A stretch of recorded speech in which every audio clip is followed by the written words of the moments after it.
Have you ever thought of someone that you haven't seen in a while, and then boom, they message you out of the blue? Have you ever had a feeling of deja vu, where you felt like you dealt with something already as it happened? Somehow you just know how to handle the situation, all the while knowing you've never actually been in that situation before. Weird, right? Now, I have been taught that there is actually no such thing as a coincidence. They are actually signs and synchronicities from the universe and from our guides to help us walk our path. Our intuition is always picking up on little signs throughout each day. We get communications and symbolism in our sleep as well. They all come in the form of colors, scents, memories, ideas, inspiration, emotions, and more. They're like little breadcrumbs that lead us to find answers to what we're dealing with at any given time.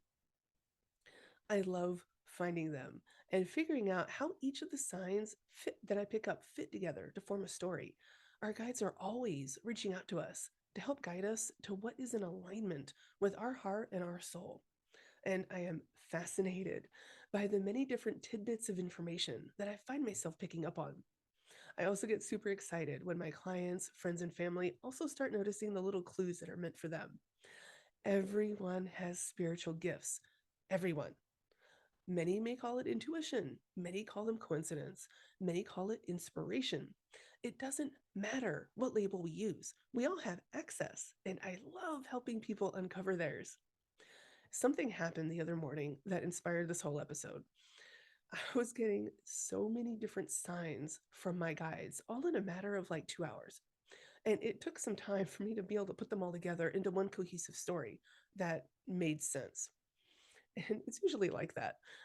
We don't always get all the answers right off the bat. And even those of us who are more connected to our intuition and our spiritual skills, uh, it's just we're not given all the answers. I mean, if we were, we wouldn't learn anything, right? It can be frustrating and fascinating all at the same time. Now, to preface this story, it deals with the idea of past lives and reincarnation. Many of us have them, some do not. There are some souls who are on this earth living their very first incarnation. Now, if you don't happen to believe this way, that's okay.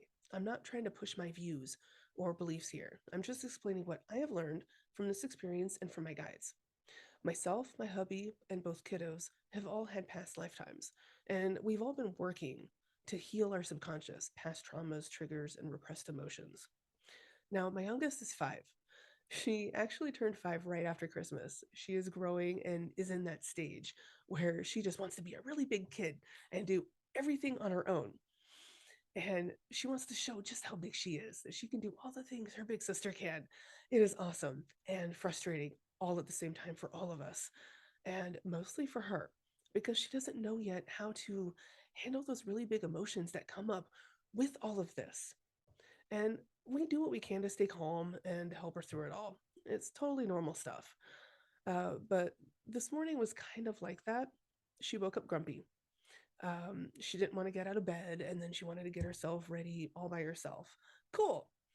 Um, we gave her a few minutes to collect herself, and I went in there to help her along. She was so grumpy. Um, and when I walked in, I had a sudden smell of yucky old poop. Literally that. And anyone who has ever had to use a porta potty that hasn't been clean in a while knows what I'm talking about. Anyone who's ever deployed to a not so nice place and had to use burnout latrines knows what I mean. Old poop. I did check. She didn't do anything to make that smell. I always check to see if there's like a mundane or a muggle reason to rule it out. It was strong. Um, and it was only in her room. And after a moment, I guess she got tired of me trying to figure out, hey, did you did you do anything? She decided on Daddy helping her get ready instead of me. And once downstairs, she was happy and she was giggling while eating breakfast. And I come into the kitchen and I start smelling a musty old scent, like how I imagine an abandoned house smells with no fresh air in it, or what we can imagine someone like Indiana Jones smelling entering an ancient tomb long abandoned. It wasn't oppressive like the smell in her room, it was lighter. And it seemed to get lighter as the morning went on before we took her and her sister to school. So far we have the I want to do it myself and go away mood, as well as these weird smells. And I got on my tarot cards after they left for the day to just touch base. I do it every morning, anyways, to see, hey, what do I need to know for the day? Is there going to be a theme? And I was confused because the cards that jumped out didn't make sense for me personally. I had to ask for the proper context. That's really big. The story the cards gave were about somebody who well, they were feeling very limited and not believing in themselves. Someone who may have been betrayed in the past and needed to heal from that. Someone who was still searching for their identity, their purpose, and accepting it all the while needing acceptance from those around them. And it took me a few minutes before I realized I was getting information on my youngest and the struggle that she was going through. My guides then told me, in my mind, I could actually hear this part, that she was clearing out old issues of not being accepted for who she was. And then then I was overcome with the emotion or feeling of love. And this told me that she needs extra love right now as she figures out how to handle her big emotions. Also, to have that validation that she is loved no matter how she acts, no matter how she turns out later on. And of course, I assured my guides, hey, we always will. And we will always keep assuring both of our kiddos and each other that, we love each other and we support each other. Um, then they gave me the smells again and it finally clicked.